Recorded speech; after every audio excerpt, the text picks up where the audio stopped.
Dubbatame nuyi furamneerra Ishoo nuyi furamneerra Adirra waatame nuyi furamneerra Ishoo nuyi furamneerra Mucicha dhalate nuyi furamneerra Ishoo nuyi furamneerra Sagadaaya saba nuyi furamneerra Ishoo nuyi furamneerra Ishoo nuyi furamneerra Yesuun nuuf dhalateera Dukkana kan turre amma ifarganneerra. Tole nagaanii fi araarri Waaqayyoo bakka jirtan hundumaatti isiniif baay'atu. Hordoftoota TV lattuu biyya keessaa fi biyya alaa kan jirtan hundumti keessan akkam jirtu nagaa keessanii. Waaqayyo isa abbaa guyyaa kanaa ta'eef galanni guddaan haa ta'u. Anis Gooftaa keessatti eegamee maatiin koo waldaan kiristiyaanaa nuti keessaa hojjennu marti nagaadha. Waaqayyo abbaa nagaa keenyaaf galannaa ta'u. Amma immoo kana achi as ba'eef akkuma beekamu ayyaana yaadannoo dhalachuu Gooftaa keenya Yesuus Kiristoos baga geessan jechuudhaafidha kan achi as dhufe. Egaa baga geessan, baga gammaddan, baga Waaqayyo waliin nu ga'e jechuun barbaada akka dhaabbata keenya waldaa lattoo fura Waaqayyo addunyaattis hundumti keessan biyya garaa garaa irra teessanii kan nu daawwattan dhaabbata keenya bakka bu'ee baga ayyaana dhalachuu Gooftaa keenya Yesuus Kiristoos kan bara kanaatiin isin ga'e isiniin jedha. Gooftaan koo isin haa eebbisu. Egaa Gooftaan keenya Yesuus Kiristoos dhalateera. Dubbii sagalee Waaqayyoo keessaa walii wajjin dubbifanneetu sagalee Waaqayyoo walii wajjin ilaalla. Har'as nu keessatti haara'ee wanti dhalatu hin jiraata. Dubbii Waaqayyoo walii wajjin haa ilaallu. Sagalee Waaqayyoo keessaa Wangeela Maatiyos boqonnaa 1 lakkoofsa 21 irraa jalqabee nan dubbisaa akka kana jedha. Wangeela Gooftaa keenya Yesuus Kiristoos isa Maatiyos barreessee boqonnaa 1 lakkoofsa 21 irraa. Isheen ilma hin deessi. Atis maqaa isaa Yesuus jettee moggaafta. Inni ofii isaatii saba isaa cubbuu isaaniitti isaan hin fayyisa jedheeni. Kun hundinuu inni Waaqayyo Gooftaan afaan raajichaan dubbate akka raawwatamuuf ta'e. Innoo kunoo durbi in ulfoofti ilmas hin deessi. Maqaasaas Amaanu'el jedhanii moggaasu jedhe. Amaanu'el jechuun Waaqayyo nu wajjin jira jechuudha jedha. Akka Waaqayyo nuti dubbatuuf gabaabsinee kadhanna.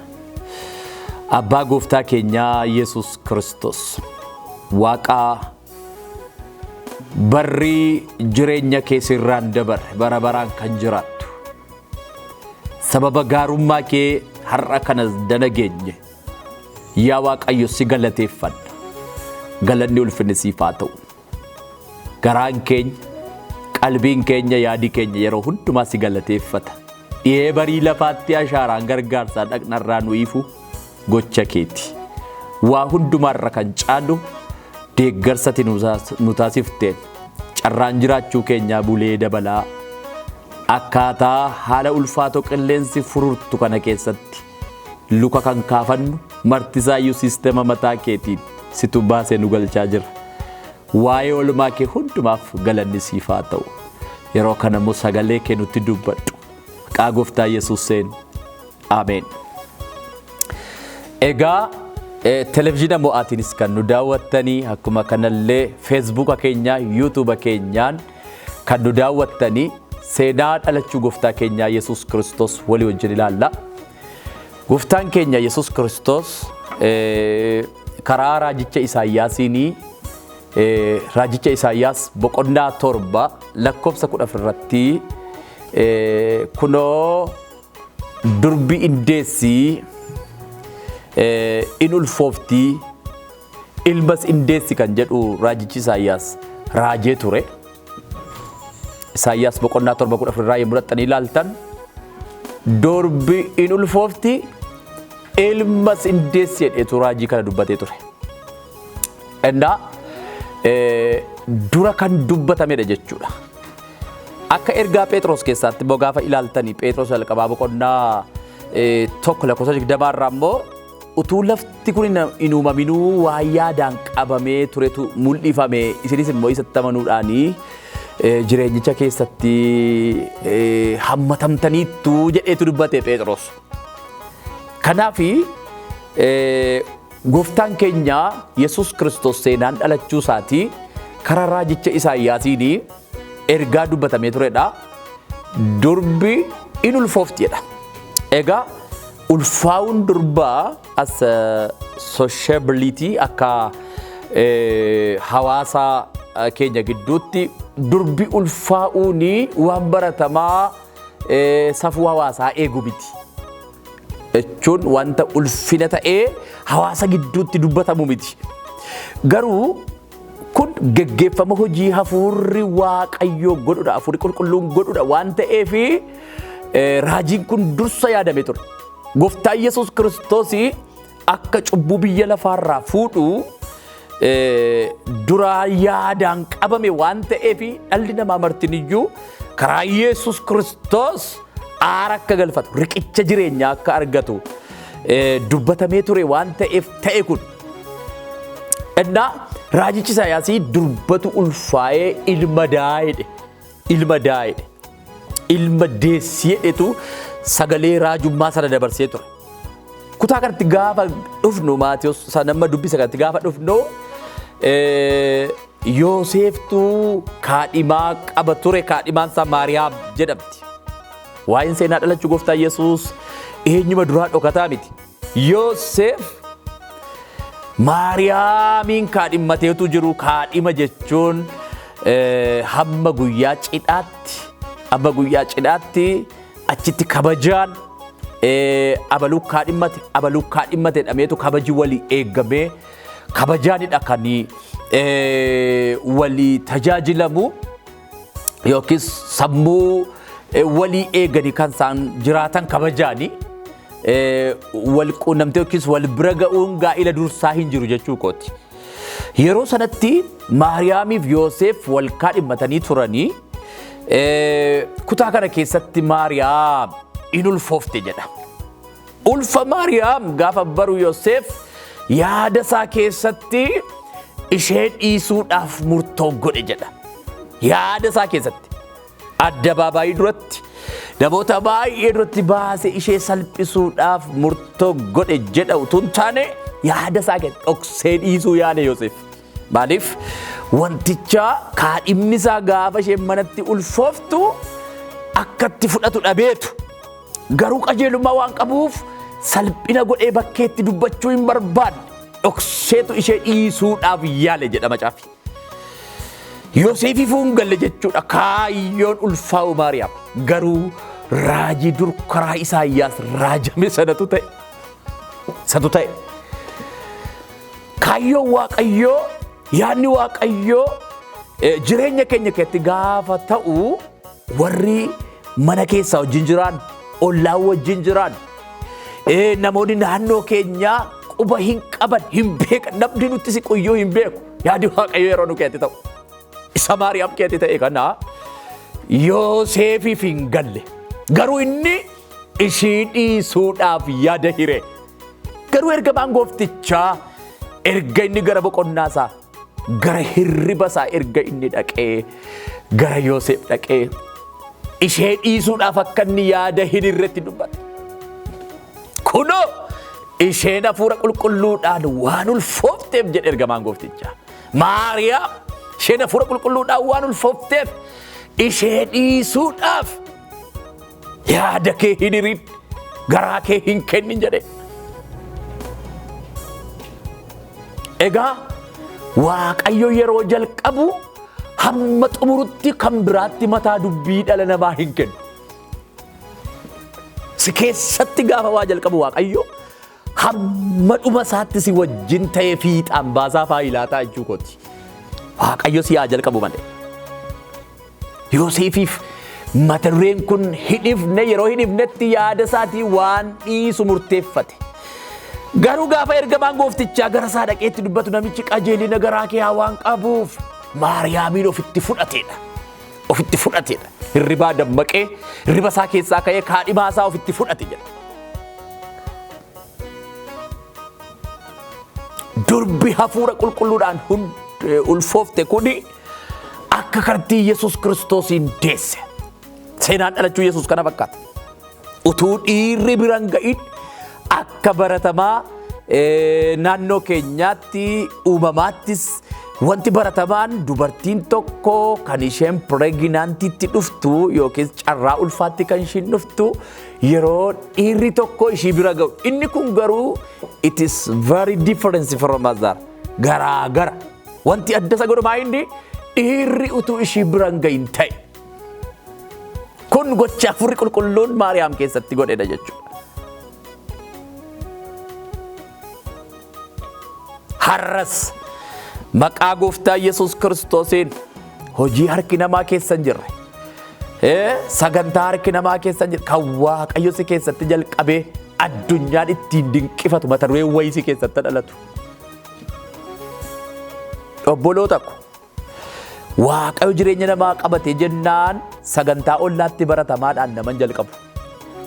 Hojii adda ta'e mana namaa lixa. Akkatti Yesuus Maariyaam gaafa deesseettu jireenya inni jiraate kaayyoo inni jiraate gaafa ilaallu addunyaadhaaf faayida fide guutummaa biyya lafaatiif faayida fide. Har'a haaree waasi keessatti dhalata. Haaree waasi keessatti jalqaba. Waaqayyo waasi keessatti eegala. Kan amantu yoo jiraatte wanta ati hin ta'a jettee sagantaa isaa akkaataaf mata duree isaa kanaan dura sammuu keessaa wixinee isaa hin qabne Waaqayyo si keessatti jalqabee hanga xumuraatti waan ati dinqifatu namoonni baay'ee wal harkaa fudhanii waa'ee isaa raajeffatan gocha akkasii si keessatti jalqaba Waaqayyo. Haaraa ta'e waan si keessatti dhalata. Mata duree namaaf humna laannee fakkaatu iyyuu malee jireenyi Waaqayyo keessaa harka galfate baay'een isaa sagantaan isaa akeekni isaa fiixaan bahiinsa qaba. Gooftaan keenya Yesuus Kiristoos dallaa horii keessatti dhalatee har'a ol bahee mirga baasaa jira. Lafti inni itti dhalateef har'a iddoon argama isaa waliin argu. Jireenya gabbu'aa keessaa har'a garuu mirga abbaa isaatti qajeele. Firoottan koo har'a hafuurri qulqulluun olii kan isin dhalachiise waan gaarii isin keessatti kan jalqabe gadiin kee jireenyi gadaantummaan kee jireenyi kufaan kee mata dureen dadhabaa kee hin ka'a maqaa Yesuusin. Hin haara'a maqaa Yesuusin. Hin jijjiirama maqaa Yesuusin. Kaabaan kibbaan bahaan lixaan sagantaa kana hordofaa kan jirtan feesbuukaan yuutuubaan televizyiina mo'aatiin hordofaa kan jirtan maqaa Gooftaa Yesuus Kiristoosiin har'a waan namoonni baay'ee wal harkaa fuudhanii haasa'antu si keessatti dhalata. Waan ta'e hin beekne si keessatti jalqaba.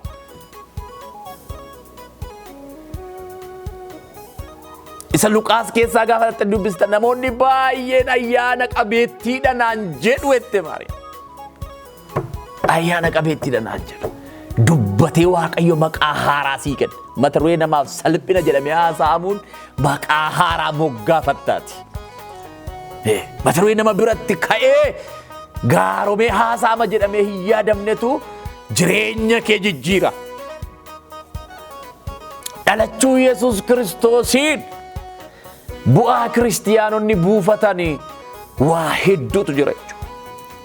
Waldaa kiristiyaanaa keessatti seenaan dhalachuu Gooftaa keenya Yesuus Kiristoos akkasumas du'ee du'aa ka'uunsaa deebi'een dhufti ilma namaa yeroodhaa gara yerootti kan barsiifamuuf abdii kiristiyaanotaatu isa waan ta'eef. Abdii kiristiyaanaa waldaan kiristiyaanaa dhalachuu Gooftaa Yesuus Kiristoos du'ee du'aa ka'uusaaf deebi'ee dhufa ilma namaa hin dubbanne waldaa duuteedha.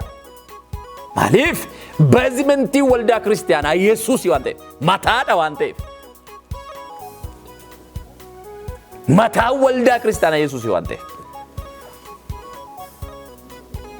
Jireenyi karaa isaa kan mul'ifames isa waan ta'eef. Gara abbaa dhaquus kan dandeenyu isaani waan ta'eef. Karaa Yesuus Kiristoos jireenya hojiin keenya irraa nu aggaddee turte itti deebines waan ta'eef. Kanaafi dhalachuu gooftaa keenya Yesuus Kiristoosiin har'asi keessatti haamilee haaraa dhalata, karoora haaraa dhalata, jireenya haaraa dhalata, adeemsa haaraa dhalata, dhalachuu haaraatu sii ta'a. Kan amantan siniif haa ta'u maqaa Yesuusiin. Dubbatamee nuyi furamneerra. Ishoo nuyi furamneerra. Adirra waatamee nuyi furamneerra. Ishoo nuyi furamneerra. Mucicha dhalatee nuyi furamneerra. Ishoo nuyi furamneerra. Sagadaayaa sabaa nuyi furamneerra. Mi'a Waaqayyoon kadhanna gabaabsine. Ammas fayyisaan dhalateera. Innis Yesuus Kiristoos goofticha jedha. Luqaas boqonnaa 2 lakkoofsa 11 irraa yommuu dhattanii ilaalta. Har'a mandara Daawititti fayyisaa isiniif dhalateera. Innis immoo Yesuus Kiristoos goofticha jedha. Sii dhalateera Yesuus. Hin kadhanna Waaqayyo. Na duuka kadhadhu kadhata amantii. Dhukkubaa adda addaa keessa kan jirtan, rakkina adda addaa keessa kan jirtan, ba'aa adda addaa keessa kan jirtan, wal'aansoo adda addaa keessa kan jirtan, dhalachuu Yesuusiin abdiin kee goge. Sagantaan kee goge, karoorri kee goge, mul'anni kee goge, deebi'ee haara'ee dhalata. Si keessatti waan haaraa dhalata.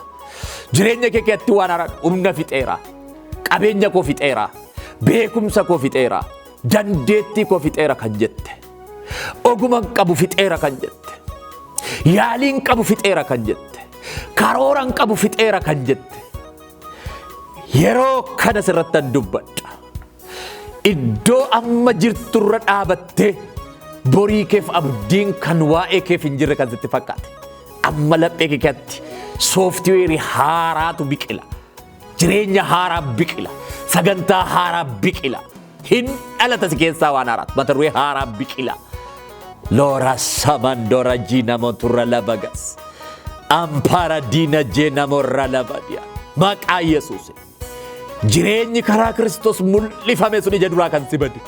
Sagantaa xixiqqaadhaan haamileen kee kan digame, karoorri kee kan digame, mul'anni kee kan digame, si kaaseera yeroo kana. Bayi haala kee keessa, jireenya kee keessa, haala wal xaxaa kee keessa, bayi si baaseera maqaa Yesuus.